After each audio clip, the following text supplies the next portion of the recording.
আপনি কি জানেন একদিন এক সাংবাদিক মশার সাক্ষাৎকার নিচ্ছে। সাংবাদিকটি তখন বলল, আপনারা ময়লা পানিতে ডিম পারেন কেন? মশা বলল, ভালো পানিতে ডিম পারলে মানুষ সেদ্ধ করে খেয়ে ফেলতে পারে তাই।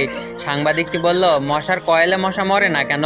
মশা বলল, মশা মরে গেলে কয়েল কারখানা বন্ধ হয়ে যাবে তাই। সাংবাদিকটি বলল, আপনারা মানুষের কানের কাছে বসে ঘ্যান ঘ্যান করেন কেন? মশা বলল, পায়ের কাছে বা অন্য কোথাও করলে তো শুনতে পায় না তাই। সাংবাদিকটি বলল, শুনেছি পুরুষ মশারা রক্ত খায় না, তাহলে কি খায়? তখন মশাটি বলল, স্ত্রীর বকা খায়। সাংবাদিকটি বলল, মশা কামড়ালে দেহে ডেঙ্গু জীবাণু প্রবেশ করে কেন?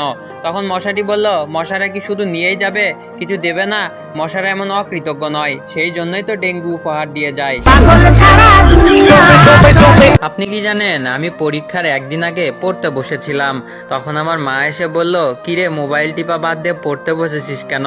তখন আমি বললাম, আমি নমাজ পড়ি। আজ 5 দিন হয়েছে আমি নমাজ পড়ি, খালি আল্লাহ নাম নেই, খারাপ কামে নেওয়া যান না আমার।